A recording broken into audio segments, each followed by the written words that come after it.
ان فرشتوں کی قسم جو ڈوب کر کافروں کی جان کھینچ لیتے ہیں، اور ان کی جو مومنوں کی جان آسانی سے نکالتے ہیں، اور ان کی جو تیرتے ہوئے جاتے ہیں پھر لپک کر آگے بڑھتے ہیں، پھر دنیا کے کاموں کا انتظام کرتے ہیں کہ وہ دن آ کر رہے گا جس دن وہ زلزلہ آئے گا، پھر اس کے پیچھے اور زلزلہ آئے گا۔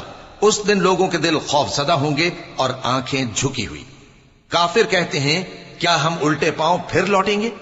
بھلا جب ہم کھوکھلی ہڈیاں ہو جائیں گے تو پھر زندہ کیے جائیں گے؟ کہتے ہیں کہ یہ لوٹنا تو سراسر نقصان کر لوٹنا ہوگا۔ تو بس وہ ایک ڈانٹ ہوگی، اس وقت وہ سب میدان حشر میں آ جمع ہوں گے۔ اللہ تم کو موسیٰ کی حکایت پہنچی ہے جب ان کے پروردگار نے ان کو پاک میدان یعنی طوٰ میں پکارا اور حکم دیا کہ فرعون کے پاس جاؤ کہ وہ سرکش ہو رہا ہے، پھر اس سے کہو کہ کیا تو چاہتا ہے کہ پاک ہو جائے اور میں تجھے تیرے پروردگار کا رستہ بتاؤں تاکہ تجھ کو